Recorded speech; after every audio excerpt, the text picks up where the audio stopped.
Welcome back guys. आज मैं तुम लोगों के लिए फिर से एक नई धमाकेदार सीरीज को लेके आ चुका हूँ। इस सीरीज को इंट्रोड्यूस करने के लिए मैं तुमसे एक छोटा सा सवाल पूछूंगा। क्या होगा तुम्हारा ये सुंदर सा पीसफुल प्लेनेट अर्थ एक नर्क से जुड़ जाए, चारों ओर तुमसे ज्यादा कई गुना ज्यादा पावरफुल खतरनाक मॉन्स्टर तुम्हारे आसपास हैं और तुमने अपनी बहन को प्रोटेक्ट करने के लिए वॉरियर का प्रोफेशन चूज किया और अपनी पूरी जिंदगी अपनी बहन को प्रोटेक्ट किया। पावरफुल अपॉर्चुनिटीज को अपनी बहन को दिया, जो भी अच्छे ट्रेजर मिलते हैं वो अपनी बहन को दिए ताकि वो खुद की प्रोटेक्शन कर सके। पर उसके बावजूद तुम्हारी बहन अपने बॉयफ्रेंड के लिए तुम्हारी पीठ के पीछे तलवार घुसा दे और अपने ही हाथों से तुम्हारी आंखें बाहर निकाल ले। और ऐसा उसकी बहन ने क्यों किया? क्योंकि उसकी बहन को लगता था कि उसका भाई हर जगह पे उसकी लाइफ को कंट्रोल करने की कोशिश करता है, मतलब बस इसके लिए उसने अपने भाई को ही मरवा दिया। तो आज हम ऐसे ही भाई की कहानी जानने वाले हैं।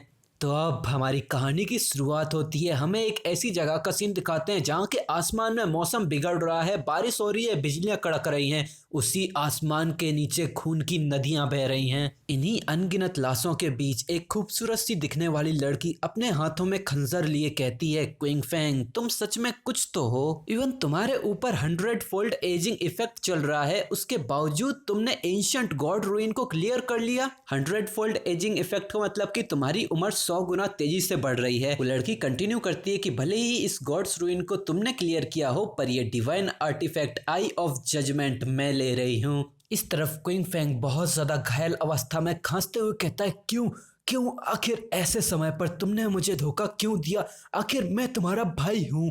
पर इस लड़की ने तो बेदर्दी से क्विंग फैंग की आंखें बाहर निकाल ली थी और वो कहता है, क्या क्विंग फैंग तुम खुद को मेरा भाई बुलाते हो? हाँ, तुम तो कुछ नहीं हो, तुम्हें तो बस मेरे पेरेंट्स ने अडॉप्ट किया था, तुम्हारे अंदर तो मेरे जैसा खून भी नहीं है, फिर भी तुम्हारी इतनी हिम्मत कि तुम अपने आप को मेरा भाई बुलाते हो। तभी पीछे से एक बंदा आता है और वो कहता है, शाओयू इससे बात करने का तो कोई मतलब ही नहीं है। इसे देख के तो उसकी बहन तुरंत ही अपना मूड बदल लेती है और एकदम खुशी से कहती है, ब्रदर सॉन्गफेल। और ये सॉन्गफाई कहता है, हाँ ये तुम्हारा सो कोल्ड ब्रदर, चलो काम तो आया। और वो अपने एमसी से कहता है, क्विंग फैंग इस बार तो ये सच में तुम्हें थैंक यू कहना चाहिए, वरना तुम्हारी हेल्प के बिना तो शाओयू और मुझे ये डिवाइन आर्टिफैक्ट कभी नहीं मिलता। और उसने इस समय पे अपने एमसी की बहन से एमसी की आंखें भी ले ली थी और वो बताता है, ये सोल स्टीलिंग ब्लेड जो तुम्हारी बॉडी में धसी हुई है, एक ही बार में तुम्हारी सारी लाइफ स्पैन को चूस लेती है। इसे पाने में तो सच में मुझे बहुत ज्यादा मेहनत करनी पड़ी थी।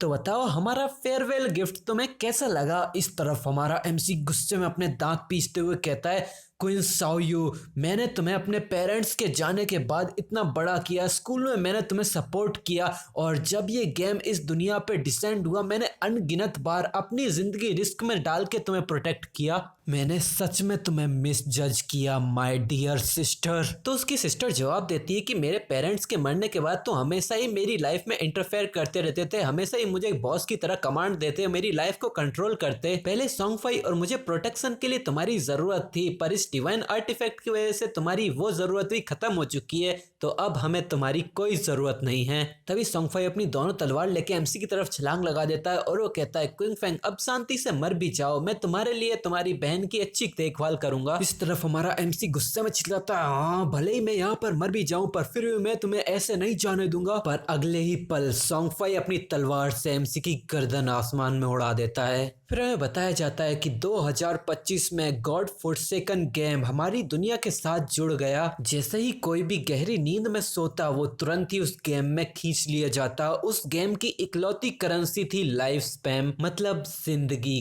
किसी मॉन्स्टर को मारने से तुम्हें जिंदगी मिलती और खुद के मरने से तुम्हारी जिंदगी खो भी जाती। इस गेम के प्लेयर्स लाइफ स्पैम को खर्च करके अपनी एबिलिटीज को रियल वर्ल्ड में भी ला सकते थे। ताकतवर लोग अपने खाली हाथों से टैंक्स तक को फाड़ सकते थे, एक तलवार से प्लेन के भी 2 भाग कर सकते थे, इवन अपनी बॉडी पे न्यूक्लियर ब्लास्ट तक को झेल सकते थे। उसी समय से ये दुनिया बहुत ज्यादा तेजी से बदलने लगी, चारों तरफ तबाही मचने लगी। मैंने अपनी बहन के साथ सरवाइव करने के लिए बहुत ज्यादा स्ट्रगल किया, मैंने अनगिनत कठिनाइयां झेली और उसके बावजूद मुश्किल से टॉप 100 ग्लोबल पावर हाउस बना। मैंने अनगिनत खतरों को पार करके मुश्किल से काउंटलेस बार अपनी जिंदगी को बचाया और उसके बाद फाइनली गॉड्स रूइन को कॉन्कर किया, मतलब कि जीता। और इसके रिवॉर्ड में मुझे एक divine artefact eye of judgement मिला। एटलीस्ट मैं पीक तक पहुंचने के लिए क्वालिफाइड था। पर आखिर किसने ही सोचा था कि सक्सेस का प्राइज मेरी खुद की फैमिली से धोखा होगा।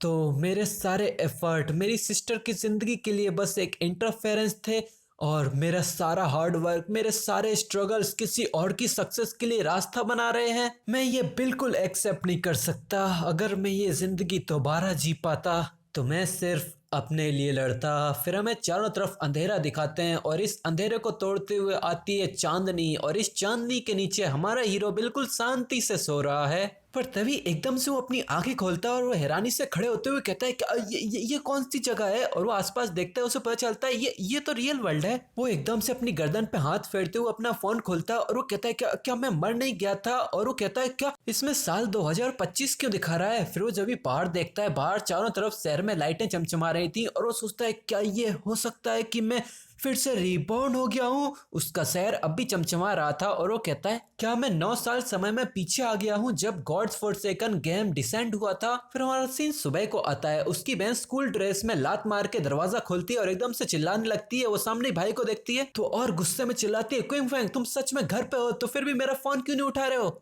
यहाँ अपना एमसी तो बस चैन से कॉफी पी रहा था और वो इस लड़की को देखते हुए याद करता है, अरे हाँ मुझे अब याद आया, जब फोर्सिकन गेम इस दुनिया में आया था उसी दिन मेरा अपनी बहन से बहुत बड़ा झगड़ा हो गया था उस सॉन्ग फाई की वजह से। और वो अपने पास्ट लाइफ को याद करता है जहाँ उसकी बहन बहुत ज्यादा गुस्से में डस्टबिन सब बाहर फेंकने लगी थी और वो जोर से चिल्लाती है, क्या मैं तो बस उसे सपोर्ट करने के लिए गई थी, तुम इसमें इतनी बड़ी डील क्या बना रहे हो। तुम्हें तो समझ में भी नहीं आता कि ब्रदर सॉन्ग फाई अभी कितनी बड़ी डिफिकल्टी में हो और इसी टाइम पे तो मुझे उनकी मदद करनी चाहिए। एमसीयू बताता है कि गेम डिसेंड होने से पहले ये साओबाई एक अंडरग्राउंड आइडल था और मेरी बहन शाओयू ये तो उसकी ऑब्सेस्ड फैन थी। सॉन्गफाई ऊपर से तो बहुत ज्यादा ग्लैमरस और बहुत ही अच्छा लगता है पर अंदर से वो बहुत ही ज्यादा घटिया किस्म का इंसान है जिसने कई सारी फीमेल्स को ट्रिक किया और उनसे सारे पैसे ऐंठे, इवन उनकी बॉडीज तक को बेच दिया उसने। और शाओयू को स्कैम होने से बचाने के लिए मैंने उसे इसके आसपास भटकने के लिए भी रोक दिया, पर इसके अंत में मेरे ऊपर इसकी लाइफ को कंट्रोल करने का इंजाम लगाया इसने। या क्विंगफेंग अपने पास्ट को याद ही कर रहा था तो ये लड़की यहाँ एमसी की तरफ उंगली करते हुए चिल्लाने लग जाती है, क्या तू बहरा हो गया है, जब मैं तेरे सामने इतनी जोर से चिल्ला रही हूँ तो ऐसे एक्ट क्यों कर रहा है कि जैसे तू मुझे सुन ही नहीं सकता। ये सब तुम्हारी वजह से हुआ है कि मेरे ब्रदर सॉन्ग फाई अब टॉप रैंक से इस मंथ में नीचे गिर चुके हैं। अगर तुमने मुझे पैसा नहीं दिया उन्हें रैंक अप कराने के लिए तो मैं तभी अपना एमसी रख के सीधा इसके गाल पे चांटा देता है और ये जो ग्रिप एकदम सामने सामने बनी थी ना, इससे ऐसी चट आवाज आती है कि एक ही बार में ये लड़की पीछे जाके गिरती है। और ये थप्पड़ा इतना ताकतवर था कि इस लड़की का गाल सूज जाता है, मुंह से खून आने लगता है और ये लड़की कांपने लगती है और ये कहती है, क्या क्विंगफेंग तुमने सच में मुझे मारा। पर अब तो मानो अपने एमसी के अंदर का शैतान जाग गया हो और वो कहता है, क्विंसियो ना तो मेरे पास अभी कोई मूड है और ना ही टाइम है आज तुमसे आर्ग्यू करने का, पर फिर भी अगर तुम मेरे ऊपर ऐसे ही भौंकती रही तो मैं तुम्हारे थोपड़े को वही मसल दूंगा। फिर वो एक क्रेडिट कार्ड इसकी तरफ फेंकते हुए कहता है कि ये सारा पैसा तुम्हारे पेरेंट्स तुम्हारे लिए छोड़ के गए थे, भले इन सालों में मैंने कितनी ज्यादा हार्डशिप झेली हो पर मैंने इसके अंदर से एक सिंगल सेंट भी खर्च नहीं किया। आज मैं तुम्हें ये सब कुछ दे रहा हूँ और मेरे पेरेंट्स के नाम पे मैं तेरे लेवल तक नहीं गिरूंगा, पर याद रखना आज से मेरे क्विंगफेंग के पास तेरे जैसी कोई सिस्टर नहीं है। और वो यहाँ से गेट लगा के चला जाता है और ये लड़की अब यहाँ रोती हुई रह जाती है। फिर वो दूसरे रूम में आ जाता है और वो सोचता है कि मेरी पिछली जिंदगी में मैंने शाओयू को प्रोटेक्ट करने के लिए बहुत सारी अपॉर्चुनिटीज को मिस कर दिया था, बहुत सारे सीक्रेट ट्रेजर्स, डंजन्स जिन्हें पाने में थोड़ा बहुत भी रिस्क होता है, मैंने उन्हें छोड़ दिया था।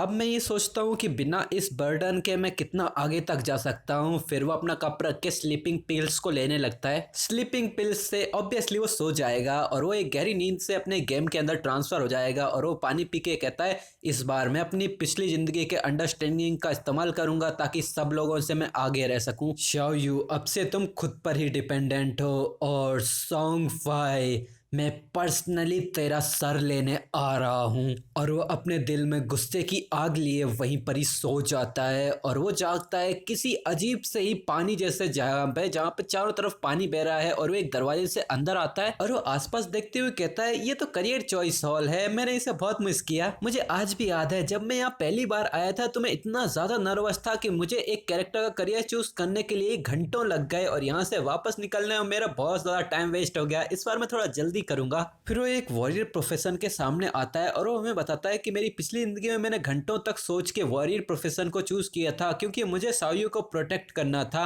भले ये वॉरियर प्रोफेशन ज्यादा कमजोर तो नहीं होता पर अब ये मेरे लिए सही नहीं है। बिना क्वीन साओयू के बर्डन के मैं अब अकेले ज्यादा तेजी से क्लियर कर लूंगा। इस गेम में मोबिलिटी और रिएक्शन टाइम बहुत इंपॉर्टेंट होता है। ठीक है, तो अब ये तय रहा। फिर वो एक असैसन कैरेक्टर के सामने आता है और वो कहता है कि इस जिंदगी में मैं एक असैसन बनूंगा। और जैसे ही वो असैसन कैरेक्टर पर क्लिक करता है उसके पास एक नोटिफिकेशन आती है कि divine artefact eye of judgement तुम्हारे साथ जुड़ चुका है। ये देख के तो हमारा एमसी खुद भी बहुत हैरान और कंफ्यूज जाता है। तभी उसके पीछे एक बहुत ही जाइंट चमचमाती हुई आंख ओपन हो जाती है और एक नोटिफिकेशन आती है कि आई ऑफ जजमेंट एक्टिवेट हो गया है। एक और नोटिफिकेशन में बताया जाता है कि तुम्हें एक यूनिक एट्रीब्यूट मिला है, अथॉरिटी ऑफ जजमेंट। ये एक पैसिव अथॉरिटी है। पैसिव मतलब कि ये खुद से ही एक्टिवेट हो जाती है और इसके इफेक्ट के तौर पे जैसे ही एमसी फॉरसेकन गेम में एंटर करेगा उसे तुरंत के तुरंत हाईएस्ट रैंक का प्रोफेशन और टैलेंट दिया जाएगा। यहाँ अपना एमसी बहुत ज्यादा खुशी से कहता है कि आई ऑफ जजमेंट खुद से ही मुझसे जुड़ गया मेरे रिबर्थ के बाद। तो ऐसा हो सकता है कि जब तक आर्टिफैक्ट अपने मास्टर को रिकॉग्नाइज कर रहा है तब तक भले ही इस आर्टिफैक्ट को कोई चुरा ही क्यों ना ले, ये यूजलेस होगा। शायद मेरा रिबर्थ भी इसी की वजह से हुआ है। पर तभी वो बहुत ज्यादा हैरान हो जाता है क्योंकि बहुत सारे डार्क कलर के स्पाइक्स जैसे कुछ एमसी के अंदर ही घुसने लगते हैं और वो कुछ कर पाता उससे पहले वो सारे इसको जकड़ लेते हैं। ऐसा लग रहा था कि डार्कनेस खुद से एमसी के साथ जुड़ना चाहती है। तभी एक नोटिफिकेशन में बताया जाता है कि कांग्रेचुलेशन, तुम्हें एक हिडन प्रोफेशन मिला है, इसे सिंक्रोनाइज किया जा रहा है। एक और नोटिफिकेशन में बताया जाता है ये सिंक्रोनाइजेशन कंप्लीट हो चुकी है। तभी इसी डार्कनेस के अंदर से अपने एमसी का हाथ बाहर आता है और एक और डार्क नोटिफिकेशन में बताया जाता है कि तुम खुद एक शैडो बन चुके हो। फिर क्विंगफिंग अपनी ट्रांसफॉर्मेशन कंप्लीट करके बाहर आता है। उसके अंदर से सारा शैडोज जैसे बाहर आ रहे थे, उसके बाल भी अब सफेद हो चुके थे और वो अपनी नई ताकत को फील करते हुए कहता है, तो ये है असैसिन्स के लिए हाईएस्ट टियर हिडन प्रोफेशन। ये तो मेरी पिछली जिंदगी में मैंने चुने गए वॉरियर प्रोफेशन से पूरी तरह से डिफरेंट है। बस इस प्रोफेशन के मिलते ही मुझे इतनी ज्यादा ताकत फील हो रही है। और वो अपनी आंखों को चेक करते हुए बोलता है कि हर प्रोफेशन में बहुत ज्यादा छोटा चांस होता है कि हाईएस्ट टियर का हिडन प्रोफेशन अनलॉक हो जाए और मेरी अथॉरिटी ऑफ जजमेंट इसी छोटे से चांस को पूरे पक्का ही कर देती है। आखिर ये चीज क्या है? तभी अपना एमसी आसमान में उड़ने लगता है और उसके पीछे कुछ आंख जैसा ओपन होता है। उसके सामने दो नोटिफिकेशंस आती हैं। पहली में लिखा था अथॉरिटी ऑफ जजमेंट इस यूनिवर्स में सबसे ज्यादा जेन्युइन, एंशिएंट और प्राइमल अथॉरिटी है। इसकी ताकत रूल्स एंड ऑर्डर को भी सप्रेस करती है। तुम टेम्परेरीली अभी इसकी ताकत का इस्तेमाल नहीं कर सकते क्योंकि तुम्हारे पास डिविनिटी ही नहीं है, तो एक्टिवली तुम इसका इस्तेमाल नहीं कर सकते। पर इसके पैसिव फीचर्स अनलॉक हो चुके हैं। इसे देख के अपना एमसी बहुत हैरान हो गया था और वो कहता है, क्या प्राइमल अथॉरिटी जो रूल्स एंड ऑर्डर को भी सप्रेस करती है? मेरी पिछली जिंदगी में गॉड फोरसेकन गेम के 7वें साल में एक बहुत ही पावरफुल प्लेयर इस गॉड अमेंडेंट रिलम को छोड़कर रिलम ऑफ ऑर्डर में चला गया था। इसके बाद ही ह्यूमैनिटी को पता चला कि इस दुनिया में ऑर्डर्स की पावर भी एग्जिस्ट करती है। पर इनफैक्ट इसके बाद कोई और ऐसा प्लेयर आया ही नहीं जिसे पावर ऑफ ऑर्डर मिली। मैंने ये कभी सोचा भी नहीं था। अभी तो मैंने अपनी जर्नी को बस शुरू ही किया है और मुझे अभी से ही एक प्राइमल अथॉरिटी मिल गई जो ऐसे लॉ एंड ऑर्डर को सप्रेस करती है। तो इसका मतलब जैसे ही मैं इस गॉड फोरसेकन लैंड को छोड़कर रिलम ऑफ ऑर्डर में चला जाऊं और डिविनिटी को हासिल कर लूं, वैसे ही मैं इस आई को एक्टिवली यूज कर पाऊंगा। तो अब लगता है मेरी जिंदगी का एक नया गोल बन चुका है। फिर एक नोटिफिकेशन आती है कि प्रोफेशन चेंज कंप्लीट हो चुका है, तो अब अपना एलियस चुनो। एलियस का मतलब शायद से नाम होता होगा पर अपन अभी के लिए एलियस ही बुलाते हैं। तो अपना एमसी सोचता है, क्या एलियस? हाँ, अब जबकि मेरा प्रोफेशन शैडो से जन्मा है तो चलो मेरा नाम भी अब शैडो ही होगा। तो एक नोटिफिकेशन आती है कि अब तुम्हारा एलियस है शैडो और तुम अब गॉड फोरसेकन लैंड में एंटर कर रहे हो। और एक आवाज आती है कि ये बंजर जमीन अनगिनत मॉन्स्टर्स से भरी पड़ी है, तो सावधान रहना, वो तुम्हें पूरी तरह से चीर फाड़ के रख के तुम्हारी लाइफ स्पैन चुराने के लिए हमेशा तैयार होंगे। यहाँ टाउन छोड़ के और मॉन्स्टर को मारने पे तुम्हें ट्रेडेबल लाइफ स्पैन मिलेगी जिससे तुम ट्रेड कर पाओगे, पर अगर तुम इस गेम में मरते हो तो तुम आधी लाइफ स्पैन खो दोगे, दोनों ट्रेडेबल और नॉन ट्रेडेबल।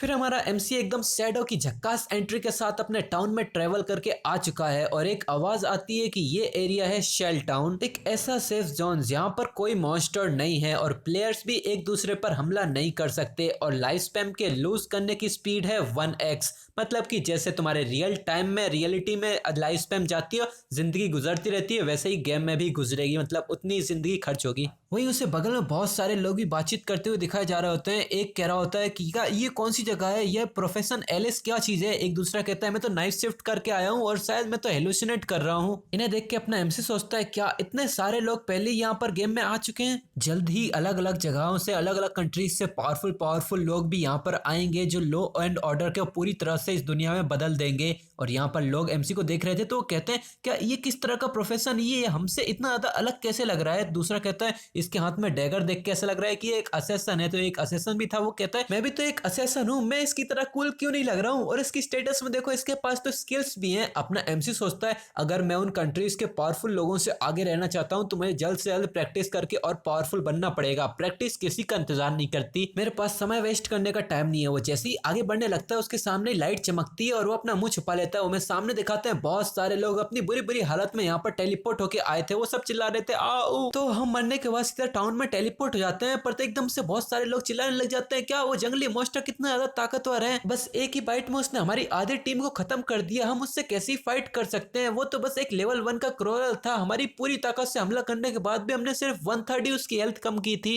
एक जोर से चिल्लाता है मेरी लाइफ स्पैम, मैंने अपनी आधी जिंदगी की लाइफ स्पैम खत्म कर दी। फिर ये लोग एक लड़की के पास आने लगते हैं, सिस्टर लिजी अब हमें क्या करना चाहिए। ये लड़की भी अपना सर पकड़ के करी थी। फिर तभी अपने एमसी को भी देखती है जो कि बहुत इसे अजीब लग रहा था। अपना एमसी सोचता है एक ऐसा आर्चर जिसके पास छोटा बो और एरोस है, लगता है इसके पास भी एक हिडन प्रोफेशन है। फिर ये लड़की एक घमंडी मुस्कुराहट के साथ अपने एमसी के पास आती है और वो कहती है कि बिग ब्रदर लगता है कि तुम्हारे पास भी एक हिडन क्लास है, चलो क्या तुम हमारी टीम को ज्वाइन करना चाहते हो। बाहर के मॉन्स्टर सच में बहुत ही खतरनाक है, एक मॉन्स्टर ने हमें एक ही बार में खत्म कर दिया, हम उन्हें अकेले के दम पे हैंडल नहीं कर सकते, हम लोगों के पास एक्सपीरियंस है। अपना एमसी सोचता है क्या एक्सपीरियंस, मरने का एक्सपीरियंस है क्या तुम लोगों के पास, और वो कहता है नहीं कोई जरूरत नहीं है। और एमसी बस इतना बोल के आगे जाने लगता है तो इस लड़की के साथ ही सारे एमसी के ऊपर चिल्लाने लग जाते हैं क्या इतना ज्यादा प्रिटेंड कर रहा है, अगर हम पांचों उनको बीट नहीं कर पाए तो अकेला ही क्या ही कर लेगा, हमने बोला ना कि बाहर के मॉन्स्टर कितने ज्यादा खतरनाक है, ये तो बस अकेला जाके मरने की सोच रहा है। तो एक बंदा थोड़ा चालू था और वो कहता है हाँ ज्यादा इसके ऊपर चिंता मत कर, ये एक हिडन क्लास का नोबल बंदा है, अगर ये अपन को बीट भी नहीं कर पाया तो अकेला वहां से भाग के तो आ ही सकता है। ये लड़की अपने एमसी का स्टेटस चेक करती है तो वहां पर उसका नाम उसको शैडो दिखाई देता है, तो वो कहती है हाँ कितना हाई एक्ट कर रहा है। फिर ये लड़की अपने लोगों से कहती है कि चलो इसे ही फॉलो करते हैं और देखते हैं कि इसके पास कौन सी स्किल है, हो सकता है कि हमें इससे इन मॉन्स्टर्स के ऊपर कोई नई जानकारी मिल जाए और हो सकता है कि हम इसे मरते हुए भी देखें।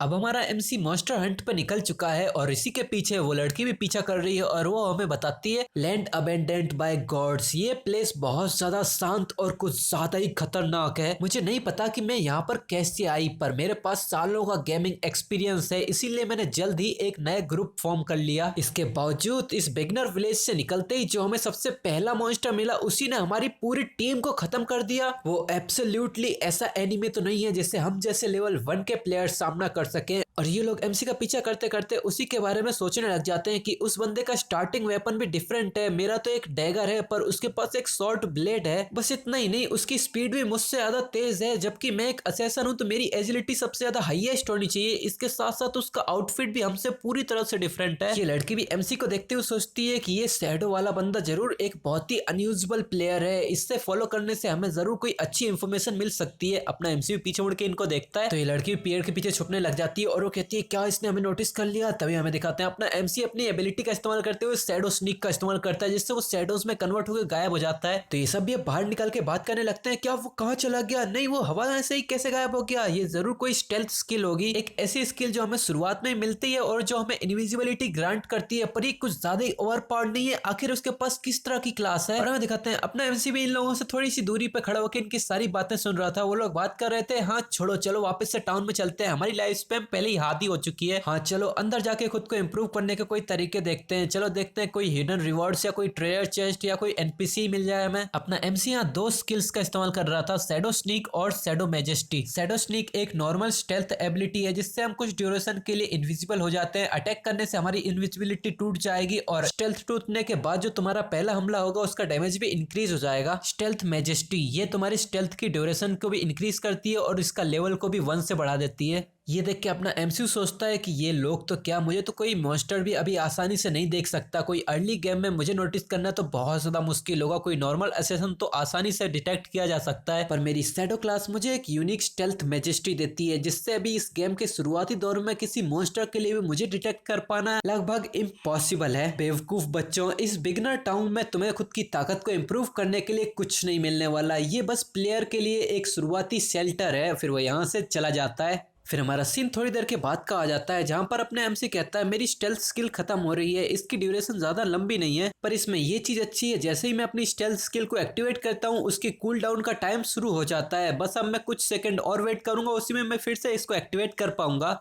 फिर हमें पहली बार एमसी के स्टेट्स दिखाए जाते हैं जहां पर उसका code name shadow, class shadow और उसका लेवल 1 पे होता है। और मैंने जब शुरुआत में बोला था एलियस चूज करने का, वो शायद से कोड नेम ही था और मैंने तो पहले बोला था एलियस का मतलब नाम हो सकता है और ये नाम ही निकला। एमसी के स्टेट्स में नॉन ट्रेडेबल लाइफ स्पैम है 75 ईयर की, tradable life spam 0, strength 10+3, constitution 10+3 और एजिलिटी 10+8, स्पिरिट 10+5। ये देख के अपना एमसी बताता है कि सभी प्लेयर्स के स्टेट्स शुरुआत में 10 से ही शुरू होते हैं और हर क्लास उन्हें डिफरेंट अमाउंट का बोनस देता है। मेरी पिछली जिंदगी में मेरी वॉरियर क्लास ने मुझे स्ट्रेंथ और कॉन्स्टिट्यूशन में 3+ बोनस दिया था, पर इस बार की मेरी शैडो क्लास ने मेरे हर स्टेट को बूस्ट कर दिया है और मेरी एजिलिटी तो पूरे के पूरे 8 से बढ़ी है। अभी मेरे पास फ्री 5 एट्रीब्यूट पॉइंट्स हैं। ज्यादातर प्लेयर इन्हें स्ट्रेंथ और स्पिरिट में ऐड करते हैं ताकि उनकी फिजिकल और मैजिकल अटैक पावर बूस्ट हो जाए, पर ये एक बहुत ही बड़ी मिस्टेक होती है और वो अपने 5 के 5 एट्रीब्यूट पॉइंट्स को एजिलिटी में ही ऐड कर लेता है और वो कहता है यहाँ एजिलिटी ही सब कुछ है। शुरुआती गेम में भले तुम कुछ भी करके अपने स्टैट को कितने ही ज्यादा कर लो, मॉन्स्टर्स प्लेयर के ऊपर ओवरवेलमिंग डैमेज डील करते हैं। बिना खुद पे एक भी डैमेज लिए इन मॉन्स्टर्स को मारने का सिर्फ एक ही तरीका है, अपनी एजिलिटी को बूस्ट करके अपनी स्पीड बढ़ाओ।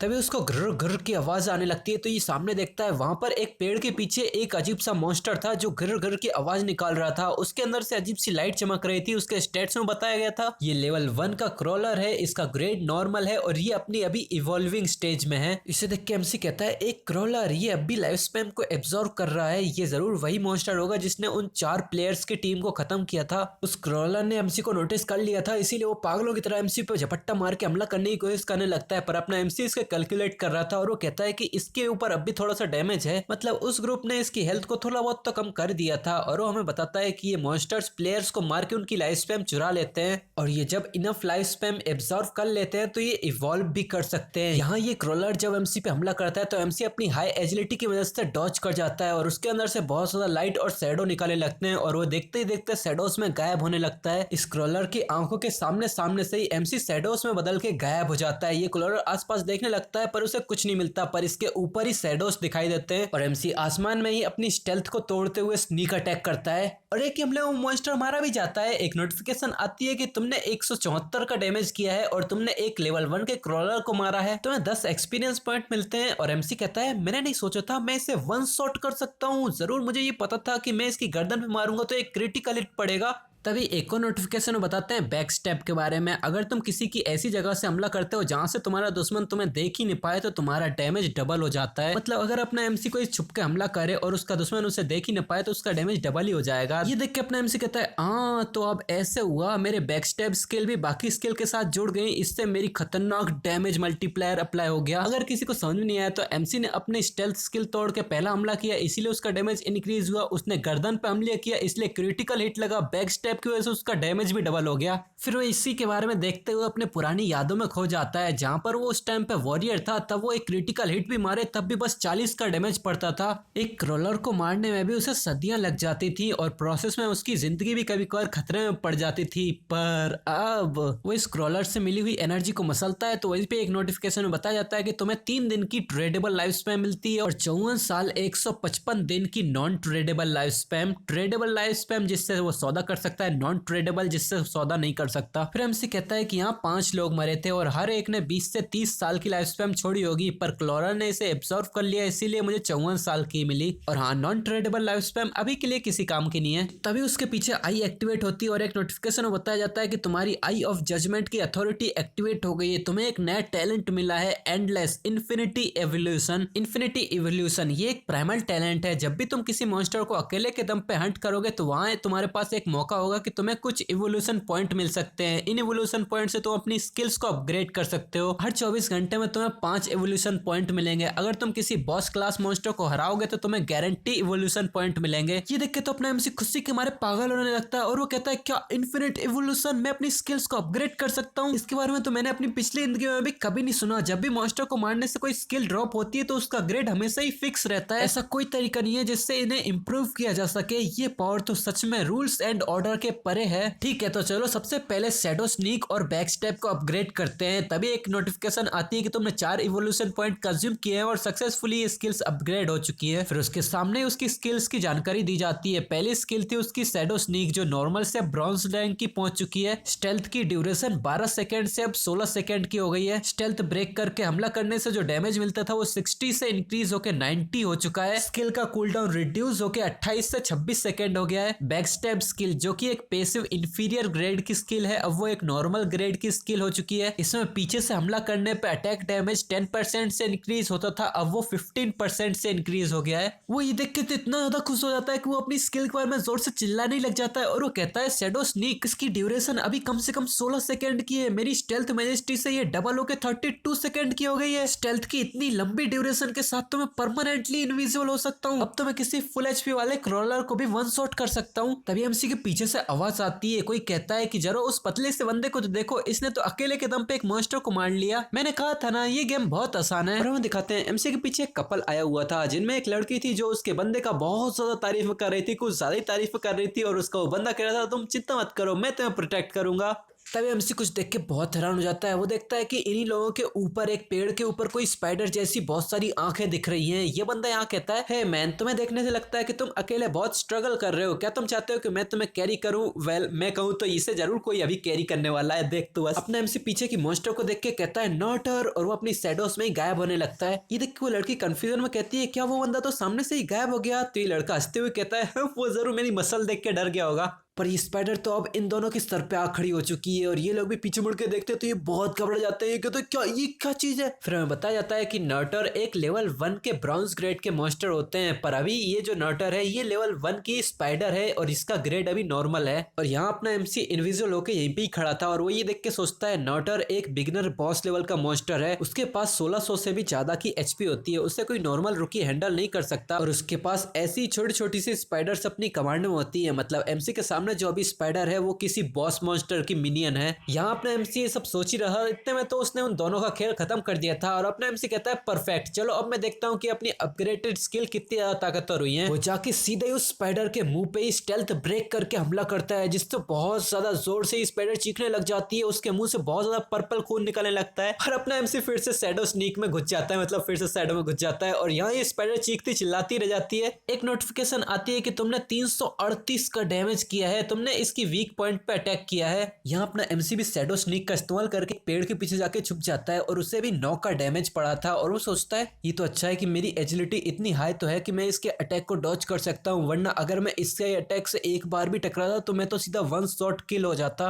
और वो मनी मन में हंसते हुए कहता है कि मेरा पिछला वाला अटैक उसने पूरे 300 का डैमेज दिया, ये तो सच में बहुत ही अमेजिंग फीलिंग है। और हमें दिखाता है ये बहुत ही घायल हो चुकी है, इसके अंदर से खून निकल रहा है, उसके बावजूद ये पागलों की तरह इधर उधर हमला करने लगी है, पेड़ तोड़ रही है। ये देख के अपना एमसी सोचता है ये बहुत गुस्सा हो चुकी है। और वो हमें बताता है कि ये मॉन्स्टर्स इंटेलिजेंट होते हैं, ये बस खड़े रह के तुम्हारे हमला खाने का इंतजार नहीं करेंगे। और ये स्पाइडर चारों तरफ हमला कर रही थी। ये देख के अपना एमसी सोचता है कि ऐसा लगता है ये चारों तरफ पागलों की तरह हमला इसीलिए कर रही है ताकि मेरी लोकेशन का पिन पॉइंट पता लगा सके। और ये छोटे छोटे मॉन्स्टर भी अब अलर्ट लग रहे हैं, लगता है मैं ऐसे ही अब घुस के हमला नहीं कर सकता, पर अगर मेरा गेस सही है तो। फिर हमें दिखाते हैं ये स्पाइडर चिल्लाते हुए सब कुछ तोड़फाड़ कर रही थी, तभी इसके बगल में से से एक हमला आता है और ये हमला सीधे जाके स्पाइडर के पेट पे टकराता है और ये भी स्पाइडर का एक वीक पॉइंट था नीचे का उसका पेट, तो उस पे भी इसका 300 का लगभग डैमेज पड़ता है। और अपना एमसी सोचता है कि जैसा कि मैंने सोचा था, और वो हमें बताता है कि मेरा मेन डैमेज आउटपुट स्टेल्थ में एम्बुश करने पे स्ट्राइक बोनस और क्लास स्किल इंचेंटमेंट की वजह से आता है। तो अगर मैं उसको पत्थर फेंक के भी मारूं तो उस पे भी सोलो डैमेज डील होगा। फिर वो एक और पत्थर फेंकते हुए बताता है कि बस मुझे एक चीज करनी है कि बस मेरे शैडो स्नीक का कूलडाउन खत्म होने तक का इंतजार करना है और 1 सेकंड पहले ही पत्थर फेंकना है और बस ये पत्थर ही ambush strike back stab weak point attack bonus को ट्रिगर कर देगा। और होता भी कुछ ऐसा ही है। अगला पत्थर जाके फिर से इसके मुंह पे लगता है, बहुत ज्यादा खून निकलने लगता है, 289 का डैमेज पड़ता है और ये अटैक भी वीक पॉइंट पे ही हुआ था। फिर एमसी फिर से छुपते हुए सोचता है कि अब मुझे शैडो स्नीक को फिर से एक्टिवेट करना है और शैडो स्नीक के कूल डाउन तक फिर से हिडन रहना है और कूल डाउन के खत्म होने से 1 सेकंड पहले मुझे निकल के पत्थर फेंकना है।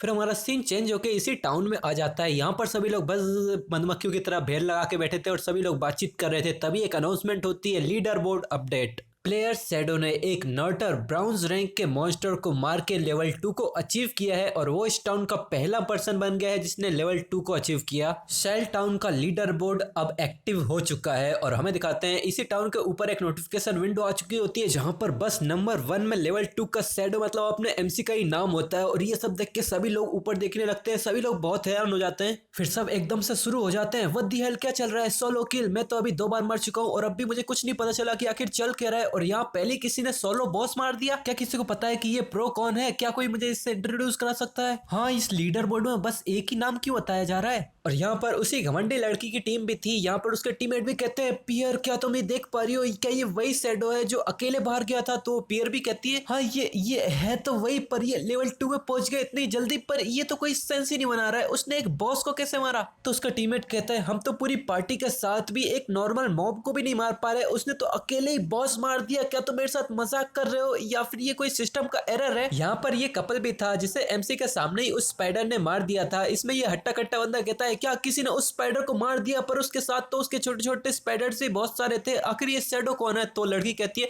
क्या ये वही छुपने वाला असेसन है पहले वाला? यहाँ एमसी के पास एक नोटिफिकेशन आई थी कि तुमने एक ब्राउन्स नर्टर को मारा है, तुम्हें 300 एक्सपीरियंस पॉइंट मिले, कांग्रेचुलेशन, तुम्हारा लेवल 2 हो चुका है, तुम्हें 2 इवोल्यूशन पॉइंट मिले हैं, सेल टाउन का लेवल लीडर बोर्ड अनलॉक हो चुका है, तुम्हें 1 रेपुटेशन पॉइंट मिले हैं और सिस्टम वाइड अनाउंसमेंट हो चुकी है। फिर एमसी उस जायंट स्पाइडर के अंदर से लाइफ स्टेम को बाहर निकालने लगता है और वो कहता है कि जिस मोमेंट पे ये बड़ी सी स्पाइडर मरी वहां के छोटे छोटे स्पाइडर तो दुम दबा के भाग गए। अगर मैं स्पाइडर को मारने से पहले उन छोटी छोटी स्पाइडर्स को मारता तो मुझे इससे ज्यादा एक्सपी मिलती। फिर एक और नोटिफिकेशन आती है जिसमें स्पाइडर के सारे रिवॉर्ड्स लिखे गए थे। एमसी को इससे 46 लाइफ स्पैम मिलती है, ये ट्रेडेबल होती है, और एक स्किल बुक मिलती है ग्रीडी हैंड मतलब कि लालची हाथ, ये ब्राउन्स रैंक की स्किल है। एक और ब्राउन्स रैंक का करोसिव डैगर मिलता है जो कि अटैक पावर को 35 से और एजिलिटी को 4 से प्लस कर देता है। इसकी रिक्वायरमेंट लेवल 1 है और 2 अनलिमिटेड इवोल्यूशन पॉइंट मिलते हैं और अनलिमिटेड इवोल्यूशन पॉइंट से इनका मतलब इन्फिनिटी इवोल्यूशन पॉइंट्स ही हैं। और इतने सारे रिवॉर्ड्स को देख के अपने एमसी की नजर सबसे पहले जाती है उसकी एक स्किल बुक ग्रीडी हैंड मतलब लालची हाथों वाली उस स्किल बुक के ऊपर। उसके सामने इस स्किल बुक के बारे में सब कुछ बताया जाता है। ये स्किल बुक है ग्रीडी हैंड ब्राउन्स टियर की, ये असेसन स्किल बुक है मतलब असेसन ही इसका इस्तेमाल कर सकते हैं। इसे याद करने के बाद तुम इसका इस्तेमाल मरे हुए मॉन्स्टर्स पे कर सकते हो। इससे तुम्हारे पास 20% चांस होगा एडिशनल लूट रिवॉर्ड गेन करने का। इसकी रिक्वायरमेंट भी लेवल 1 है।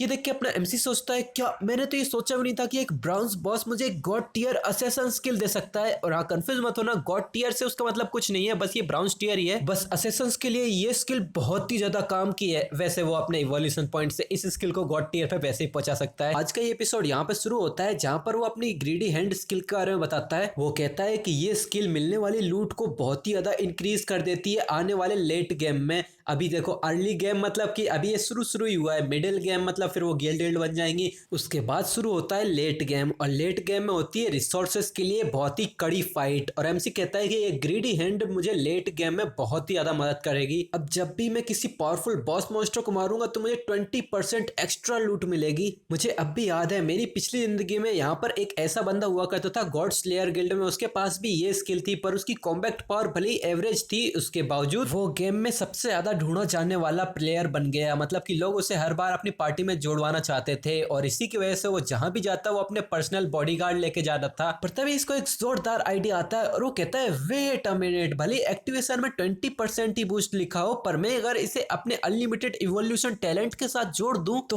क्या इसका मतलब कि मैं एंडलेसली ड्रॉप रेट एंड लूट क्वालिटी को इंक्रीज कर सकता हूं। फिर हमारा सीन चेंज होता है, हमें एक ऐसी बिल्डिंग्स टाइप का एरिया दिखाते हैं जो देखने से तो किसी कॉलेज का एरिया लग रहा है। वहीं पर ही अपने एमसी की बहन अपनी दोस्त के साथ चल रही है। उसकी दोस्त कहती है सायू क्या तुम अपने भाई को कॉल करके उससे माफी नहीं मांगने वाली? कल हमने सोंगफाई को सपोर्ट करने के लिए सीक्रेटली एग्जाम को भी स्किप कर दिया, तुम्हारा भाई जरूर बहुत ही ज्यादा एंग्री होगा। तो सायू भी गुस्से में कहती है मैंने कुछ गलत नहीं किया तो मैं क्यों माफी मांगू, अगर ये उसकी वजह से ना होता तो कल हम टाइम पर एंट्रेंस पे पहुंच जाते, नहीं तो हमें मिस करने की कोई जरूरत ही नहीं पड़ती है, सारी उसी की गलती है, अगर माफी मांगनी है तो उसे ही मांगनी चाहिए। तो उसकी दोस्त कहती है ओह ऐसा क्या, पर कभी कभी वो तुम्हें इतने अच्छे से ट्रीट करता है ना तो मुझे इससे बहुत जलन होती है कि तुम्हारे पास इतना अच्छा भाई है। तो सावी इसकी बात काटते हुए कहती है उसकी वजह से तो मेरी जिंदगी नर्क बन रखी है, पूरे दिन मेरे काम में उसका रोकना टोकना चलता ही रहता है, वैसे भी मेरा कोई वो रियल ब्रदर नहीं है, मेरे लिए तो ब्रदर सोंगफाई काफी है। तो उसकी दोस्त भी टॉपिक बदलने के लिए कहती है हाँ वैसे सावी ये तुम्हारे फेस के साथ क्या हुआ? तो कहती है मैं फिसल गई थी और गिर गई। तभी उसके दोस्त कुछ सामने बहुत ही हैरानी से देखती है, वहां पर बहुत ज्यादा भीड़ लगी हुई थी। तो ये कहती है कि ये हमारे क्लासरूम के आगे इतनी बड़ी भीड़ क्यों लगी रखी है? और ये जब अंदर घुसते हुए आगे जाने लगती है और वो जब सामने देखती तो वहां पर एक बच्चा डेस्क के ऊपर इनविजिबल सा हो रखा था। ये सारे उसके बगल के दोस्त भी उसे उठाने की कोशिश करते हैं पर वो उठ ही नहीं रहा था। तो सावी की दोस्त बगल वाले बच्चे से पूछती है ये क्या हुआ, सांगवे आधा ट्रांसपेरेंट कैसे हो रखा है? तो उसके सामने वाला क्लासमेट कहता है मुझे पक्का तो नहीं पता पर ब्रदर वेंग ने पहले हमसे कहा था कि उन्हें छोटी सी नींद लेनी है तो वो सो रहे हैं थोड़ी देर के लिए। जब हमने पीछे मुड़ के उनको देखा तो ऐसी आधे से ट्रांसपेरेंट हो रखे थे। दूसरा बच्चा बताता है हाँ और ऐसा कुछ नहीं है कि ये बस इकलौता केस है, पूरे इंटरनेट पे ऐसा ही कुछ दिखाया जा रहा है, पूरे वर्ल्ड वाइड में ऐसे बहुत सारे लोग ये सब एक्सपीरियंस कर रहे हैं। कुछ एक्सपर्ट्स का कहना ये है कि जैसे ही तुम सोते हो वैसे ही तुम ये आधे ट्रांसपेरेंट फैंटम जैसी स्टेट में पहुंच जाते हो और किसी को नहीं पता कि ये अभी क्यों हो रहा है। तो सावी की दोस्त कहती है कि मुझे अपने पेरेंट्स को कॉल करके उन्हें इसके बारे में वार्न करना पड़ेगा, सावी तुम भी अपने ब्रदर को कॉल कर दो जस्ट इन केस। तो सावी गुस्से में कहती है जैसे कि मैंने कभी उसे पहले कांटेक्ट किया ही है, इसके जैसा बंदा, ये तो बेहतर होगा कि वो ऐसे ही मर जाए। तो ओ भाई ये कुछ ज्यादा ही जहरीली नहीं है, जब भी मुंह खोल रही है बस जहर ही उगल रही है। दूसरी तरफ एमसी को एक नोटिफिकेशन आती है कि तुम्हारी greedy hand skill successfully evolve हो चुकी है, वो ब्राउन से गोल्ड रैंक पर पहुंच चुकी है। ये अब भी एक असेसन स्पेशल स्किल है, पहले जहां इसमें 20% चांस होते थे एक्स्ट्रा लूट मिलने के, वही चांस अब इंक्रीज होकर 70% हो चुके हैं। फिर एक नोटिफिकेशन आती है कि तुमने ग्रीडी हैंड को लर्न कर लिया है, इसके आगे +2 लिखा है तो शायद इसका मतलब कि ये ग्रीडी हैंड लेवल 2 पर पहुंच चुकी है। हाँ अभी तो यही समझ लो, अगर बाद में कुछ और हुआ तो मैं बता दूंगा।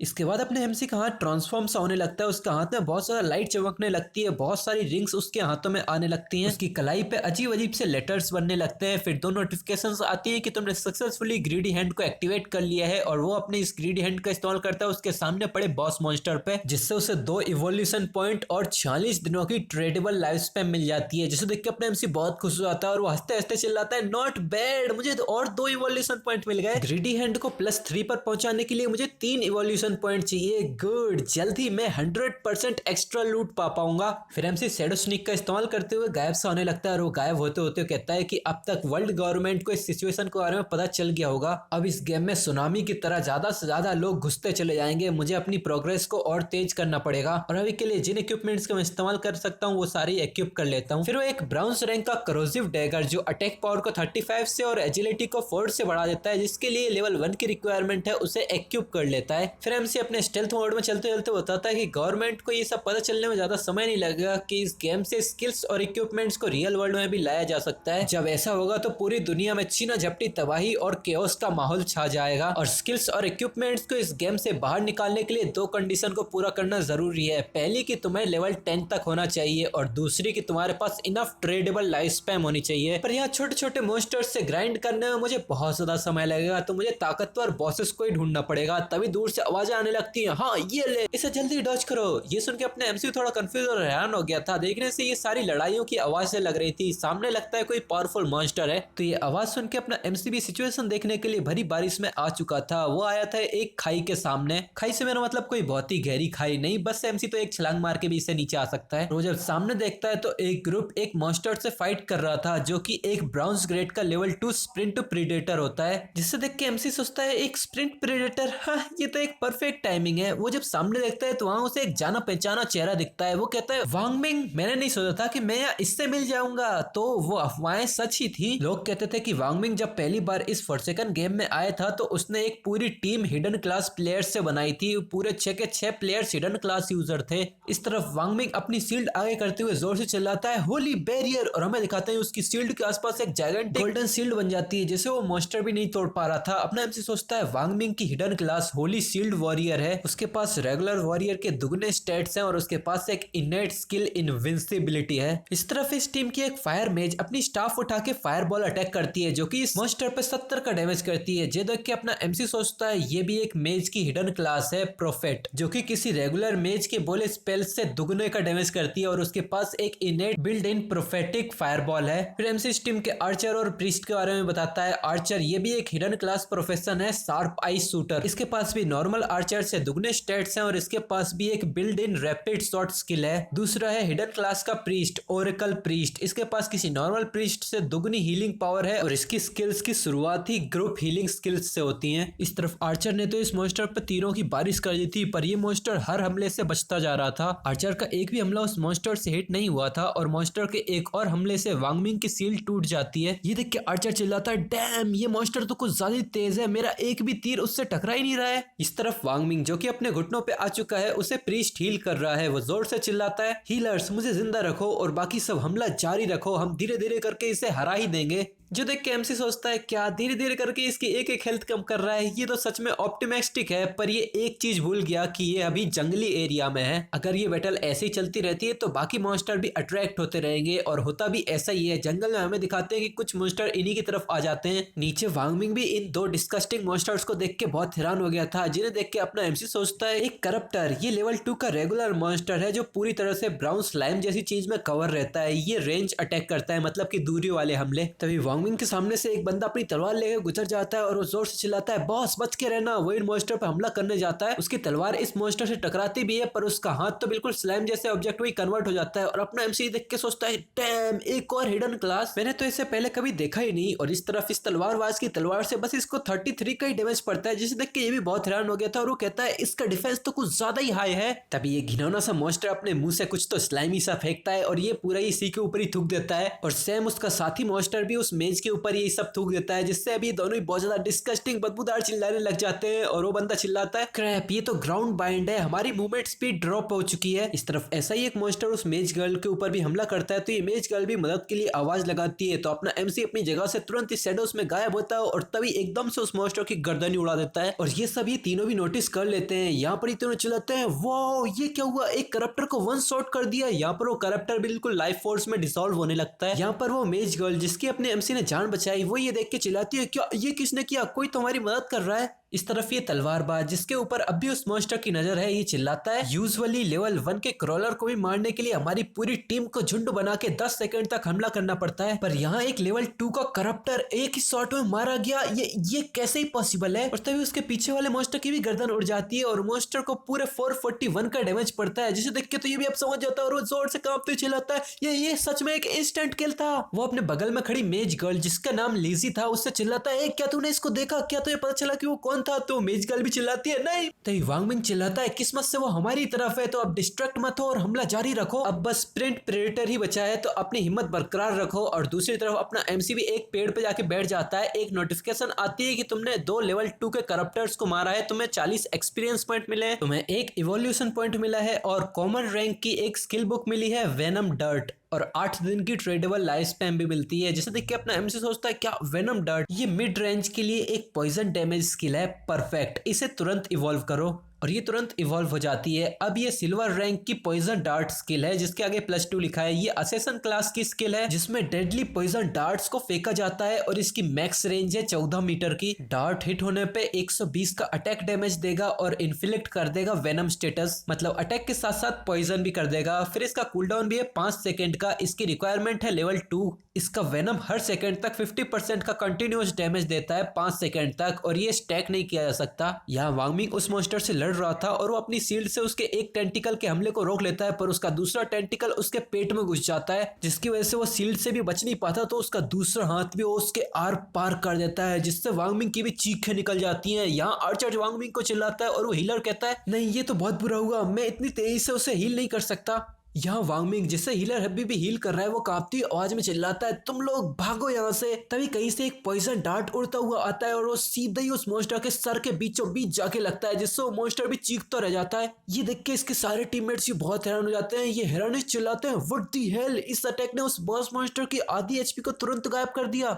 यहाँ इस बॉस मॉन्स्टर के मुंह से खून पानी के फव्वारे की तरह बहता जा रहा था। वो दर्द में घर घर करके चिल्ला रहा था। उसने अपने हाथों को भी पीछे ले लिया था जिसकी वजह से यहाँ वांग मिंग भी नीचे गिर गया था। इसके सर से तो पानी का तुलतुला चलने लग गया था। ये जोर से एक दहाड़ लगाता है और ये सीधा नीचे गिर जाता है क्योंकि अब वेनम का असर शुरू हो गया था। हर सेकंड इसको 324 की हेल्थ इसकी जाई जा रही थी और 5 सेकंड में ये वहीं पर ही मारा जाता है। एक नोटिफिकेशन आती है तुमने 90% से ज्यादा का डैमेज किया है तो सारी लूट तुम्हें ही जाती है। तुमने एक ब्राउन्स रैंक स्प्रिंट प्रेडेटर को मारा है, तुम्हें 600 एक्सपीरियंस पॉइंट मिले हैं और कांग्रेचुलेशन तुम अब लेवल 3 पर पहुंच चुके हो। तुम्हें 2 इवोल्यूशन पॉइंट्स मिले हैं और 55 दिनों की ट्रेडेबल लाइफ स्पैम मिली है। यहाँ अपना एमसी सोचता है कि मैंने नहीं सोचा था कि मेरी ये डार्ट्स का डैमेज मेरी क्लास की पैसिव स्किल को ट्रिगर कर देंगे। अब पत्थर फेंकने की कोई जरूरत नहीं है, स्टेल्थ में रह के मैं अनलिमिटेड डार्ट्स फेंक सकता हूँ और अब इस अर्ली और मिड गेम में मुझे रोकने वाला कोई नहीं होगा। यहाँ हिडन क्लास के प्रीस्ट ने वांग मिंग की जान बचा ली है, पर वांग मिंग अपने एमसी का डैमेज देख के बहुत घबरा जाता है। वो चिल्लाता है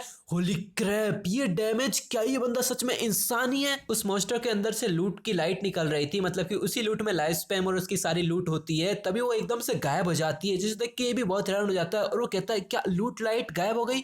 ये देख के बंदा एकदम से खड़ा हो जाता है और वो इधर उधर देख के हाथ जोड़ने लगता है और वो कहता है फ्रेंड तुम्हारे बहुत बहुत शुक्रिया हमारी जान बचाने के लिए, क्या मैं तुम्हारा नाम जान सकता हूँ? तभी इन लोगों को एमसी की आवाज आती है क्या तुम लोग मुझे थैंक यू बोल रहे हो? ऐसे जंगली इलाकों में ऐसे ही लोगों के ऊपर इतनी आसानी से भरोसा मत किया करो। तो वांग मिंग भी अपनी टीम को लेके यहाँ से जाने लगता है और वो कहता है कि ठीक है आपकी एडवाइस के लिए शुक्रिया, मैं समझ गया, अब आप अपनी लूट को अच्छे से एग्जामिन कीजिए, हम आपको डिस्टर्ब नहीं करेंगे। मेरा नाम वांग मिंग है, अगर तुम्हें कभी भी किसी चीज की जरूरत हो तुम कभी भी आ सकते हो। वहाँ पर लिंजी भी लगती है मेरा नाम लिंजी है, जान बचाने के लिए शुक्रिया, क्या मैं आपको अपनी फ्रेंड लिस्ट में जोड़ सकती हूँ? तो उसका दूसरा साथी कहता है हे बातें बहुत हुई अब चलो। ये देख के अपना एमसी पहले तो लूट की लाइट को कलेक्ट करता है और वो सोचता है वांग मिंग थोड़ा रिलायबल तो लगता है, मतलब भरोसेमंद तो लगता है, प्लस उसके पास डाक्सिया गवर्नमेंट का सपोर्ट है और उसके पास बहुत सारे रिसोर्सेस भी हैं। मुझे अपनी चीजें बेचने के लिए एक स्टेबल जगह चाहिए होगी, तो मैं जो चीजें इस्तेमाल नहीं कर सकता वो इनको बेच सकता हूँ। तभी अपना एमसी इस लूट लाइट के ऊपर ग्रीडी हैंड का इस्तेमाल करता है, जिससे एक नोटिफिकेशन बताते हैं कि तुम्हें 3 इवोल्यूशन पॉइंट मिले हैं, 55 दिन की ट्रेडेबल लाइफ स्पैम मिली है, तुम्हें इस स्प्रिंट पेरिटर का लेदर ग्रोव मिला है जो कि ब्राउन्स रैंक का आइटम है। फिर अपना MC sprint predator leather grove browns rank के आइटम को एक्यूप कर लेता है। ये एक असेसन क्लास का ही गियर है जो फिजिकल डिफेंस को 9 से, सारे एलिमेंटल रेसिस्टेंस को 5 से और कूलडाउन स्पीड को 15% से इंक्रीज करता है। जिन्हें देख के अपना एमसी सोचता है ये बहुत ही अच्छी लूट थी। फिर वो आगे बढ़ते हुए कहता है कि मेरे पास अब भी बहुत सारे बाकी क्लास की गियर्स और स्किल बुक्स पड़ी हुई हैं। एक बार जैसे ही मेरा बैग फुल हो जाएगा मैं तुरंत अपने टाउन के लिए वापस चला जाऊंगा ताकि मैं इन सब को लाइफ स्पैम के लिए ट्रेड कर सकूं। और वो एकदम सीरियस टोन में कहता है कि इस बार मेरी प्रोग्रेस अपनी पिछली जिंदगी से 100 गुना तेज है और सॉन्ग फाई जल्द ही मैं तेरे लिए भी आ रहा हूँ। ठीक है, तो हमारे इस एपिसोड की शुरुआत होती है और हमें एक टीम को मॉन्स्टर्स से फाइट करते हुए दिखाया जाता है। इसी टीम में एक बंदा कहता है यहाँ ज्यादा से ज्यादा मॉन्स्टर्स आते ही जा रहे हैं, हमें भागना पड़ेगा। पर तभी उसके ऊपर एक जायंट मॉन्स्टर की शैडो पड़ती है। उसके पीछे वाला बंदा कहता है हे तू वहाँ खड़े खड़े क्या कर रहा है? तो ये कहता है इसके मुंह से कुछ शब्द ही नहीं निकलते। पर तभी ये लोग भी अपने सामने वाले उस जायंट ट्री मॉन्स्टर को देखते हैं। ये एक अजीब सा पेड़ जैसा मॉन्स्टर था जिसके बीच में एक अजीब सा होल भी था। इनकी टीम चिल्लाती है आखिर ये क्या चीज है? पर तभी वो मॉन्स्टर अपने पेट को आगे करता है और उस पेट के अंदर से बहुत सारी वाइन्स निकलती है जो पर्पल ऑरा में कवर थी, और ये वाइन्स फुल स्पीड में बिल्कुल तेज तर्रार भाले की तरह सीधा जाके इन सारी प्लेयर्स के आर पार हो जाती हैं। ये बस चीखते चिल्लाते रह जाते हैं पर एक भी नहीं बचता और सारे के सारे अपने सेल टाउन में टेलीपोर्ट हो जाते हैं। एक बंदा गुस्से में चिल्लाता है, डैम मॉन्स्टर, ये हमेशा झुंड में आते हैं और कम हेल्थ बचती है तो तुरंत भाग जाते हैं। दूसरा बंदा पसीने में लथपथ होते हुए कहता है कि हमें इस गेम को एग्जिट करने के लिए लेवल 3 तक पहुंचना पड़ेगा, पर ऐसे चलता रहेगा तो हम कैसे लेवल 3 तक पहुंचेंगे। तो एक बंदा अपने टीम कैप्टन से कहता है, ऐसा लगता है कि हमें अपनी टीम में और लोगों की जरूरत पड़ेगी, मे भी 6 या 10 लोग काफी रहेंगे। तो उसका टीम का कैप्टन कहता है, नहीं ये भी काम नहीं करेगा, मैंने एक बार 10 लोगों की टीम को देखा था जो मॉन्स्टर के बहुत ही बड़े झुंड के द्वारा मैसेकर कर दिए गए, और अगर टीम में ज्यादा ही कुछ लोग होंगे तो वो एक बॉस को अट्रैक्ट कर लेंगे। मैंने अभी अभी देखा एक 40 लोगों का ग्रुप जिसने डैम्ड नाम के एक मॉन्स्टर को अट्रैक्ट कर लिया और उस मॉन्स्टर ने अपनी एक ही स्किल में टीम के 30 से भी ज्यादा लोगों को मार दिया। और हमें दिखाते हैं इन्हीं के पीछे एक और टेलीपोर्टेशन फॉर्मेशन ओपन होती है और उसी घमंडी लड़की की पूरी टीम यहाँ पर वापस से टेलीपोर्ट होकर आ चुकी होती है। उसी टीम में लोग चिल्ला रहे होते हैं, अगर हम लेवल 3 तक नहीं पहुंच पाए तो क्या हम हमेशा हमेशा के लिए यहीं पर ही ट्रैप होकर रह जाएंगे? हम यहाँ सोने के बाद आए थे, तो दूसरे शब्दों में बस हमारी कॉन्शियसनेस ही यहाँ पर है। अगर हम इस गेम को नहीं छोड़ पाए तो हमारी बॉडीज तो भूख प्यास से ही मारी जाएंगी। घमंडी लड़की कहती है, डैम इट, ये गेम इतना ज्यादा हार्ड क्यों है? उसके पीछे वाला बंदा घबराते हुए कहता है, सिस्टर ली, हम ऑलरेडी 3 बार मर चुके हैं और हमारी ट्रेडेबल लाइफ स्पैन 10 से भी कम की बची है, और क्या होगा अगर ये भी पड़ता है? वो सिस्टर ली कहती है,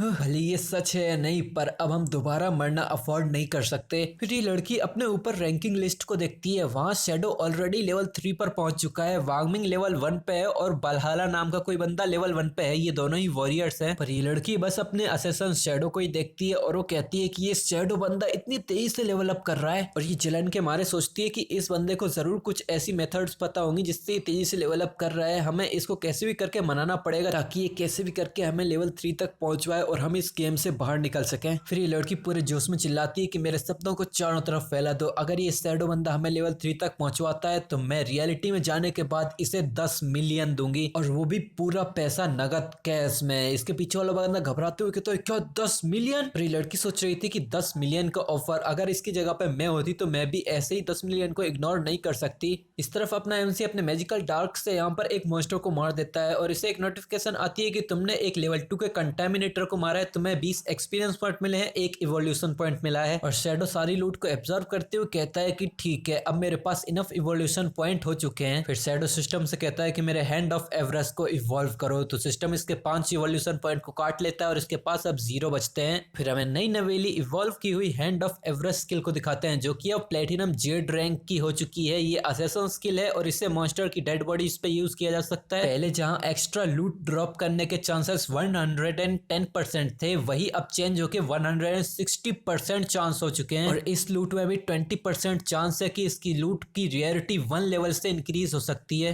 एमसी इसको पढ़ने के बाद बहुत ही ज्यादा खुश हो जाता है और वो कहता है कि 20% चांस है कि मेरी लूट का लेवल इंक्रीज हो सकता है, अगर मैं इसको और भी ज्यादा इवॉल्व करता रहूं तो यहाँ पर 100% इवन 200% चांस भी हो सकता है। ये इफेक्ट तो सच में इनक्रेडिबल है। वो पीछे मुड़ के जाने वाला होता है, तभी उसको एक आर्ट मिलती है, वो पीछे मुड़ के देखता है तो वहीं पे वही जायंट ट्री वाला मॉन्स्टर था, और इस मॉन्स्टर को देख के अपना एमसी कहता है, ये तो डैम्ड है। और ये डैम्ड वही मॉन्स्टर है जिसके बारे में वो टीम कैप्टन बता रहा था कि इसने 40 लोगों की पार्टी में से 30 लोगों को सिर्फ अपनी एक ही स्किल में खत्म कर दिया। फिर हमें इसकी इंफॉर्मेशन दी जाती है, ये है एक डैम्ड ब्राउन्स लेवल का एक बॉस मॉन्स्टर, और एमसी इसके मुंह में चमचमाती हुई लाइट लाइफ फोर्स को देखते हुए कहता है कि ऐसा लग रहा है कि ये अब भी लाइफ फोर्स को डाइजेस्ट कर रहा है और ये जल्द ही एक सिल्वर लेवल के बॉस मॉन्स्टर में ट्रांसफॉर्म हो जाएगा। इसके मुंह की ये लाइफ स्पैन तो कुछ ज्यादा ही है, ऐसा लगता है कि इसने लगभग 40 लोगों के ग्रुप को अकेले ही खत्म कर दिया है। वो अपने एमसी की कैलकुलेशन कुछ ज्यादा ही सटीक नहीं है। फिर अपना एमसी अपने सिस्टम की स्क्रीन को ओपन करते हुए कहता है, हाँ मेरा बैकपैक तो पहले ही फुल हो चुका है, कितना बैड लक है, अगर मैं इसको मार भी दूं तो मैं तो कुछ उठा ही नहीं पाऊंगा। ठीक है, तो मैं इस स्पॉट को अपने मैप में मार्क कर लेता हूँ कि वापस आके मैं इसको मार दूंगा।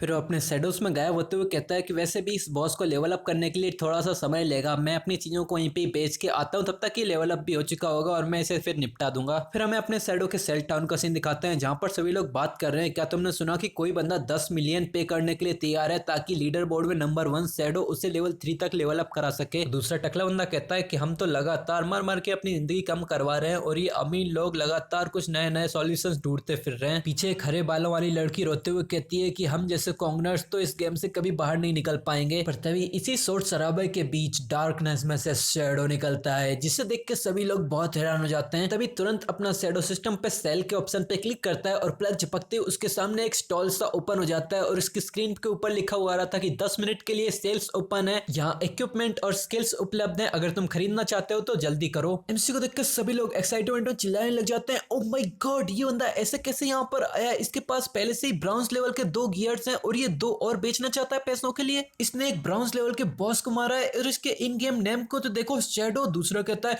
हे भगवान, क्या ये सच में लीडर बोर्ड का नंबर 1 शैडो है। इसी भीड़ भाड़ में एक वेल मैनेज फिगर वाली लड़की आगे बढ़ती है और लोग अभी बात कर रहे होते हैं कि हम इसका चेहरा क्यों नहीं देख पा रहे हैं। तो दूसरा कहता है कि इसने फेस हाइड का फंक्शन एक्टिवेट कर रखा है, गेम की अपीयरेंस रियलिटी से मैच खाती है और ये बंदा तो अब भी इतना मिस्टीरियस है। तभी ये मेज लड़की अपने एमसी के पास आती है और वो कहती है कि आइस कॉन स्पेल का कितना प्राइस है। तो शैडो जवाब देता है कि 100 दिन की ट्रेडेबल लाइफ स्पैम, और वो सोचता है कि ये वुमेन जरूर ग्रे रोज होगी जो करंटली सेल विलेज की 11th रैंक पे आती है और इसने भी हाइड फेस का फंक्शन एक्टिवेट कर रखा है। 100 दिन का सुन के ये लड़की थोड़ा हेजिटेट करती हुई कहती है कि 100 दिन कुछ ज्यादा ही है, क्या तुम इसे थोड़ा सा सस्ता नहीं कर सकते। तो अपना एमसी कहता है कि कॉमन स्किल्स के मुकाबले आइस कॉन स्किल मॉन्स्टर हंटिंग की स्पीड को कई गुना ज्यादा बढ़ा सकती है और मेजेस के अर्ली स्टेजेस को देखते हुए ये पहले बहुत ज्यादा सस्ता है। तो ये लड़की कहती है, तो क्या मैं रियल वर्ल्ड की मनी से पे कर सकती हूँ। तो अपना एमसी कहता है, अगर तुम्हारे पास बहुत ज्यादा कैश है तो तुम बाकियों से ट्रेडेबल लाइफ स्पैम खरीद सकती हो और तुम वापस से आके मेरे साथ डील कर सकती हो, और अगर तुम्हारे पास अभी के लिए इंतजाम ना हो तो मैं तुम्हारे लिए कुछ समय के लिए रिजर्व करके रख सकता हूँ।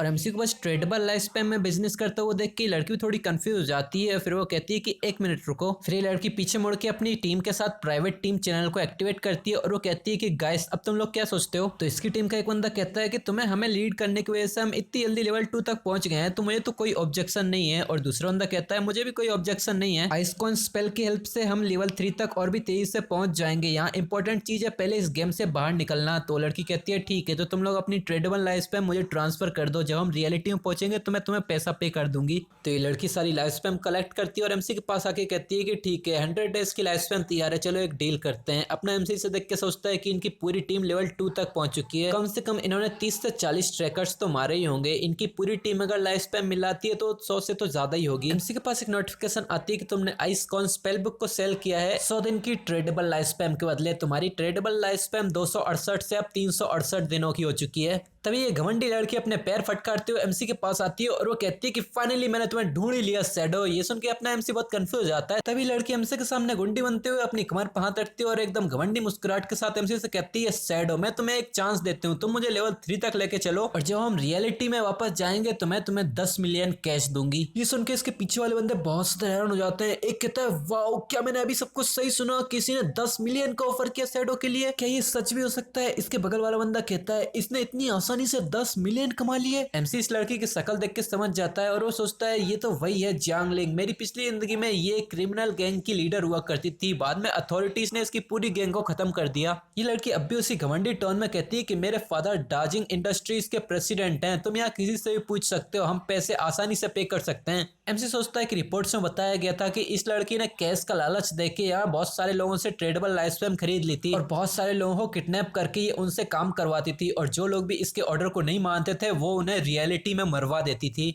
और वो सोचता है कि ऐसे लोग बस धरती पे बोझ होते हैं। वो सीधा सीधा इसके मुंह पे ही कहता है कि मैं ये रिजेक्ट करता हूँ। ये सुन के ये लड़की पहले तो कुछ नहीं बोलती, फिर वो अपने घमंड में कहती है कि शैडो, भले ही तुम इस गेम में अभी के लिए बहुत ज्यादा स्ट्रांग हो, पर यहाँ किसी को नहीं पता कि इस गेम के साथ क्या चल रहा है। अगर तुम मुझे ज्वाइन करते हो तो मैं ये गारंटी देती हूँ कि तुम राजाओं वाली जिंदगी जियोगे, कार, घर, लड़की, तुम्हें जो कुछ भी चाहिए। अपना एमसी इसकी बात को वहीं काटते हुए कहता है, अगर तुम कुछ खरीदने वाली नहीं हो तो तुरंत साइड हट जाओ, मेरे काम में इंटरफेयर मत करो। और वो सोच रहा था कि जल्द ही कैश यूजलेस हो जाएगा और लोग यूनिवर्सल करेंसी के तौर पे ट्रेडेबल लाइफ स्पैम का इस्तेमाल किया करेंगे। और एमसी की बात सुन के तो मानो इस लड़की ने एक सड़ा हुआ चूहा खा लिया हो। वो कहती है, क्या कचरा है, मैं तुमको खुद को ले जाने के लिए कह के तुम्हारे ऊपर एक एहसान कर रही हूँ, अगर हम अभी रियलिटी में होते तो अभी के अभी मैं तुम्हें एक सबक सिखा देती। पर ये सुन के अब शैडो को भी गुस्सा आ जाता है और वो कहता है कि बस एक और शब्द और मैं तुमको तब तक मारता रहूंगा जब तक तुम्हारी लाइफ स्पैम 0 ना हो जाए। और शैडो का मर्डरस ऑरा फील करते हुए ये लड़की और उसकी टीम की फटके 64 हो जाती है। ये लड़की तुरंत अपनी दुम दबा के भागने लग जाती है। वो कहती है चलो यहाँ से, और पीछे के सभी लोग बस देखते रह जाते हैं। फिर हमें थोड़ी देर के बाद का सीन दिखाते हैं। एमसी के पास एक नोटिफिकेशन आती है कि तुमने एक ब्राउन्स ग्रेड की डिम लाइट टोनिक को बेचा है, तुम्हें 19 दिन की ट्रेडेबल लाइफ स्पैम मिली है और अब उसके पास 546 दिनों की ट्रेडेबल लाइफ स्पैम हो चुकी है। और जिन लोगों ने एमसी से सामान खरीदे थे वो लोग भी बहुत खुश थे। वो लोग कह रहे थे कि अब मैं भी बहुत स्ट्रांग हो गया हूँ। और एमसी सोचता है कि चलो सब कुछ बिक गया, अब इस स्टॉल को क्लोज करता हूँ और अब समय है कि उस डैम को ठिकाने लगाने का। फिर एमसी शैडोज में गायब होते हुए सोचता है कि अभी इस मोमेंट पे किसी को नहीं पता कि हम ट्रेडेबल लाइफ स्पैम से इन स्किल्स को रियलिटी में ला सकते हैं, और किसी को नहीं पता कि ये गॉड फॉरसेकन गेम रियलिटी के ऑर्डर को कोलैप्स कर देगा।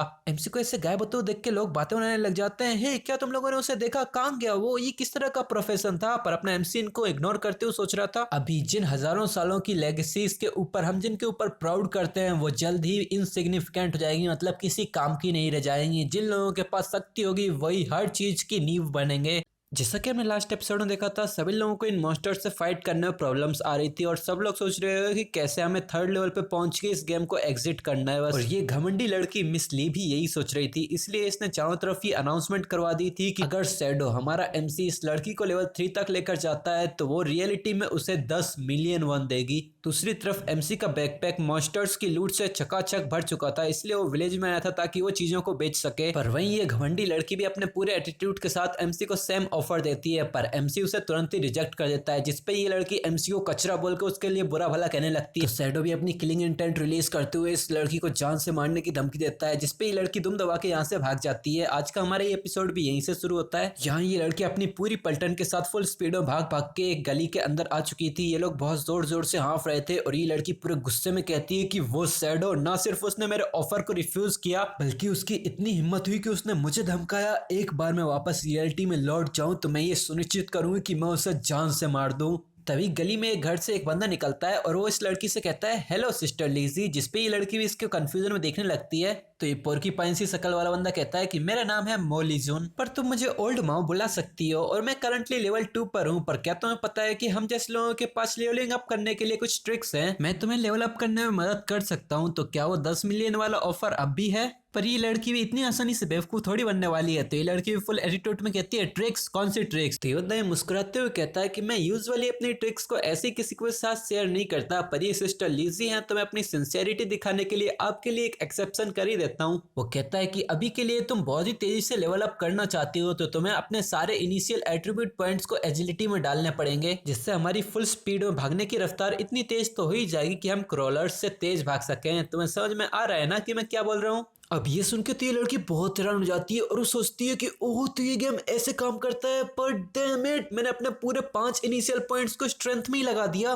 फिर लीजी ओल्ड माओ से कहती है कि ठीक है, तुम्हें सच में एक दो चीजें तो बताई है, तो फिर चलो अब हमें लेवलिंग अप के लिए लेके चलो। और वो मन में सोच रही थी कि चलो भूल जाओ, एटलीस्ट मुझे ऐसा पर्सन तो मिल गया जिससे ये तो पता है कि पावरफुल लोग कैसे लेवल अप कर रहे हैं। और वो ओल्ड माओ से कहती है कि पर तुम शैडो की तरह पावरफुल नहीं हो, तो इसीलिए मैं तुम्हें 5 मिलियन दे सकती हूँ। क्या तुम ये एक्सेप्ट करोगे? मुझे लेवल 3 तक लेके चलो और जैसे ही हम रियलिटी में पहुंचेंगे मैं तुम्हें 5 मिलियन कैश में ही दे दूंगी। तो ओल्ड माओ कहता है नो प्रॉब्लम, वो शैडो गाय जरूर स्ट्रांग हो सकता है, पर लगता है कि उसके दिमाग के साथ कुछ लोचा है। उसने 10 मिलियन का ऑफर ऐसे ही रिफ्यूज कर दिया, कितना बड़ा इडियट है वो। फिर हमारा सीन चेंज होके शैडो पे आ जाता है, जो तू डाल डाल में पात पात करते हुए उस पूरे फॉरेस्ट में घूम रहा था, और वो अब आ जाता है उसी डैम्ड मॉन्स्टर के सामने, जिसे देख के वो सोचता है जैसा कि मैंने सोचा था, ये बॉस मॉन्स्टर पहले ही सिल्वर टियर में पहुंच चुका है और इसके आसपास इतनी ज्यादा ग्रे मिस्ट फैल रखी है, क्या ये अब भी इवॉल्व कर रहा है? फिर वो अपना पॉइजनस डार्ट निकालता है और वो सोचता है कि इस इवोल्यूशन में सिल्वर से गोल्ड टियर में पहुंचने के लिए उसे 7 से 8 घंटे लगेंगे। पर ना भाई, मैं बहुत आलसी हूँ इतना इंतजार करने के लिए। वो अपना डार्ट निकालता है, सीधा अपने स्टेल्थ को ब्रेक करके सीधा उस डार्ट को फेंक देता है, जिससे उस मॉन्स्टर पे लगता है, जो कि सीधा 659 का डैमेज करता है। इस मॉन्स्टर को समझ में ही नहीं आता, वो जोर से चीखने चिल्लाने लग जाता है, उसकी हेल्थ वापस से और माइनस होने लग जाती है। वेनम के इफेक्ट की वजह से पूरी 219 करके माइनस हो ही रही थी। पर दूसरी तरफ अपना एमसी तो शैडो स्नीक का इस्तेमाल करके शैडोज में घुस जाता है और ये मॉन्स्टर गुस्से में गुर्राते हुए अपने अटैक को चार्ज करने लगता है, जिसे देख के अपना एमसी सोचता है एक सिल्वर टियर बॉस की हेल्थ ब्रॉन्ज टियर बॉस के मुकाबले 2 से 3 गुना ज्यादा होती है। ये बॉस मॉन्स्टर अपनी स्क्रीच स्क्रीच चिल्लाते हुए अपने अटैक को चार्ज करने लगता है और एकदम से वो अपने हाथों को नीचे करता है और उसी लाइट बॉल की तरफ घूरते हुए जोर से दहाड़ लगाता है, जिससे उस लाइट बॉल के अंदर से बहुत सारे पर्पल अटैक्स निकालने लगते हैं, जिसे देख के अपना एमसी सोचने लगता है कि अगर मैं कैलकुलेट करूं तो इस बॉस की हेल्थ मेरे 2 से 3 वेनम डार्ट्स के बराबर होगी। और यहाँ वो आराम से इनविजिबल होके इस बॉस के सारे हमलों को डॉज किए जा रहा था और वो सोचता है कि मुझे कैसे भी करके स्टेल्थ के कूलडाउन के खत्म होने का इंतजार करना है। देन इस बॉस के पागलपन भरे सारे हमलों के बीचों बीच में एक डार्ट फेंक दूंगा और उसके तुरंत बाद ही मैं स्टेल्थ को एक्टिवेट करके वापस से इसकी अटैक रेंज से बाहर चला जाऊंगा। इस तरफ ये मॉन्स्टर अपनी स्किल का इस्तेमाल करके उसके बाद उसकी कूलडाउन में चला गया था। उसकी पूरी बॉडी कांप रही थी। यहाँ अपने एमसी को ये सही मौका दिखता है, इसलिए वो अपने डार्ट लेके इसकी तरफ भागने लगता है और अपनी स्टेल्थ ब्रेक करके सीधा उसके सर पे हमला करता है। और जैसे होली में पानी से भरे गुब्बारे को फूटने से पानी बाहर निकलता है, वैसे ही इसके सर से खून बाहर निकल रहा था और डार्ट में लगे वेनम की वजह से इसको कंटिन्यूअस 5 सेकंड से डैमेज पड़ी जा रहा था, जिससे ये बहुत जोर की धाड़ लगाता है और दुम दबा के यहाँ से भागने लगता है। जी हाँ, तुमने सही सुना, एक सिल्वर टीयर का बॉस एमसी से डर के भाग रहा है और एमसी ये देख के सोचता है कि बॉस की हेल्थ लगभग खत्म ही हो गई है, इसलिए उसने भागना शुरू कर दिया। और इससे भागते हुए देख के अपना एमसी सोचता है कि वैसे ये यहाँ पर रुक के अपनी स्किल्स का इस्तेमाल कर रहा होता तो मुझे थोड़ा और स्ट्रगल करना पड़ता, पर ये भाग रहा है तो ये तो मेरे लिए अच्छा है। वो फुल स्पीड में जाता है, स्टेल्थ ब्रेक करके सीधे इस मॉन्स्टर के सर पे एक जम के हमला करता है और वो सोचता है कि बिना स्ट्रगल कैसे सरेंडर कर देना, ये कितना ईजी था।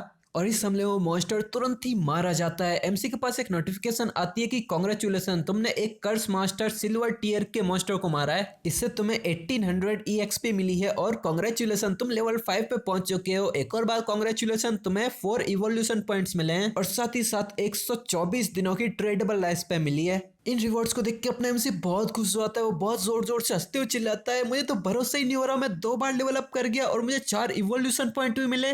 फिर अपना एमसी अपना हाथ उठा के ग्रीडी हैंड को एक्टिवेट करता है, जिससे सक्सेसफुली उसका ग्रीडी हैंड एक्टिवेट हो जाता है। एक नोटिफिकेशन में बताया जाता है तुम्हें 4 इवोल्यूशन पॉइंट मिले हैं और एक और बार 4 इवोल्यूशन पॉइंट मिले हैं। 124 दिनों की ट्रेडेबल लाइफ स्पैन मिली है, फिर से 124 दिनों की ट्रेडेबल लाइफ स्पैन मिली है। जिसे देख के शैडो कहता है कि मुझे डायरेक्टली डबल बोनस मिल गया। तो सिल्वर टीयर के boss actually guaranteed 12 evolution point और 372 दिनों की ट्रेडेबल लाइफ स्पैन देंगे ही। तभी शैडो के पास एक और नोटिफिकेशन आती है कि तुम्हारी ग्रीडी हैंड का एक्स्ट्रा इफेक्ट ट्रिगर हो चुका है, तुम्हारी लूट के अंदर से एक सिल्वर टीयर का आइटम गोल्ड टीयर में अपग्रेड हो चुका है। जिसे देख के शैडो कहता है तो क्या इसका मतलब कि इसने गोल्ड टीयर की लूट ड्रॉप की? एमरल्ड ग्रीडी हैंड से इतना तो मैंने एक्सपेक्ट किया ही था। इसके पास 20% चांस है किसी भी एक्स्ट्रा लूट को एक लेवल से अपग्रेड करने का। शैडो अपने सामने की लूट देखते हुए कहता है इसने तो लगभग 7-8 इक्विपमेंट के पीसेस ड्रॉप किए हैं, मेरे बैकपैक में बस 10 पीसेस की जगह है। मैं अभी भी तो बैकपैक खाली करके आया था, तो मतलब एक बॉस को मारने के बाद मुझे वापस से विलेज में जाना पड़ेगा। हाँ, ये तो कितना टाइम वेस्ट है। अब मैं आशा करता हूँ कि इस कर्स मास्टर ने मुझे कुछ स्टोरेज आइटम या कोई स्टोरेज रिंग वगैरह कुछ दिया हो, ताकि मेरे पास थोड़ी और स्टोरेज के स्लॉट्स आ सकें।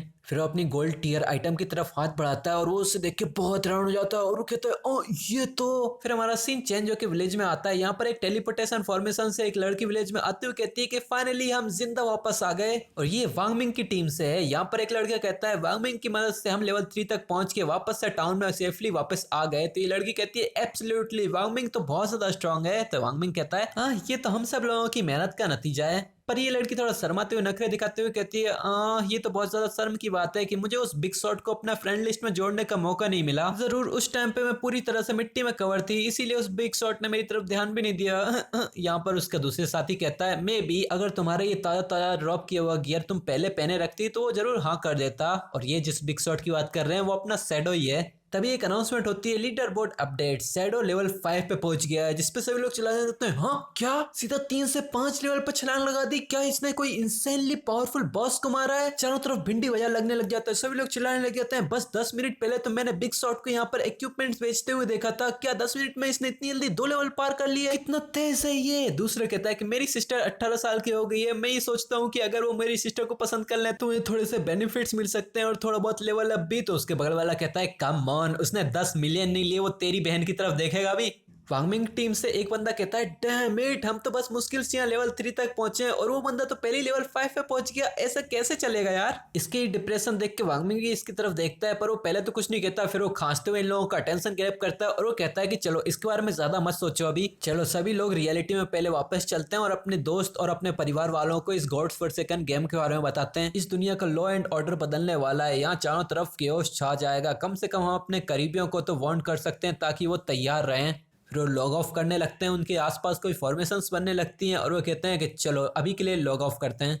यहाँ से लॉग आउट करने के बाद वांग मिंग सीधा रियलिटी में आंखें खोलने लगता है। वो धीरे धीरे करके खड़ा होने लगता है। वो अपने सर पे हाथ रख के खड़ा हो ही रहता है। उसके बगल में एक बंदा खड़ा था। वो बगल से कहता है देखो ब्रदर वांग मिंग जाग गए। तो वांग मिंग बगल में देखता है, बगल में एक और बंदा था। वो कहता है कि जाओ जाके टीम लीडर को बताओ कि वांग मिंग जाग गए और उन्हें यहाँ पर लेके आओ। इसके बगल में पूरी की पूरी टीम ही खड़ी थी। वांग मिंग के बगल में एक बंदा आते हुए कहता है कि ब्रदर वांग मिंग आप कैसे हो, क्या आप ठीक हो? दूसरा कहता है हम आपके लिए बहुत चिंता कर रहे थे, क्या तुम्हें पता है कि आप अभी कैसे दिख रहे थे? आप बिल्कुल आधे ट्रांसपेरेंट जैसे दिख रहे थे। ब्रदर वांग मिंग ऐसे हमें डराया मत करो, कल मैंने आपसे आराम करने का बोला था ना। वैसे मैं यहाँ आपके द्वारा बताए गए सस्पेक्ट पर नजर रखने के लिए आया हूँ। इस सबको ऐसे हड़बड़ाता हुआ देख के अपना वांग मिंग भी परेशान होने लगता है। उसके चेहरे से भी पसीने टपकने लग जाते हैं और वो जोर से चिल्लाता है सभी लोगों को यहाँ गैदर करो, कुछ बड़ा हो रहा है। और इसके ये चिल्लाते के साथ ही ये एपिसोड यहीं पर ही खत्म हो जाता है। तो अब तुम लोग बताओ कि तुम लोगों को ये वीडियो कैसा लगा है। वीडियो पसंद आई तो वीडियो को लाइक कर देना, चैनल पर हो तो सब्सक्राइब कर देना। और मैं जानता हूँ अभी के लिए वीडियो थोड़े छोटे छोटे ही आ रहे हैं, मैं ज्यादा बड़े वीडियोस बना ही नहीं पा रहा हूँ, थोड़ा आसपास ज्यादा शोर हो रहा है तो मुझे बहुत कम ही टाइम मिलता है वीडियो बनाने का। पर तुम लोग इसकी चिंता मत करो, जैसे मेरे पास थोड़ा भी टाइम मिलेगा मैं बड़े बड़े वीडियोस भी डालूंगा। अभी के लिए तो ये छोटे छोटे वीडियो एकदम टाइम टू टाइम आ रहे हैं, तो इन्हीं को एंजॉय करो। और यार मेरी लास्ट सीरीज पे बिल्कुल भी व्यूज नहीं गए तो मैं उसके नेक्स्ट पार्ट को नहीं लाने वाला हूँ, क्योंकि मुझे पता है कि उस पर व्यूज नहीं जाने वाले हैं, क्योंकि उस सीरीज में एडिटिंग भी बहुत ज्यादा करनी पड़ती है। उसमें मार्क बने रहते हैं फोटोज के ऊपर, मुझे उन्हें हटाना पड़ता है, तो मैं नहीं लाने वाला हूँ। ओके तुम लोग चिंता मत करो, अभी तो और भी बहुत सारी सीरीज हैं मेरे पास, मैं जल्दी और भी अच्छी अच्छी सीरीज को लेके आऊंगा। तब तक तुम लोग वीडियोस को लाइक करते रहो और मिलेंगे तुमसे नेक्स्ट एपिसोड। तब तक के लिए बाय बाय।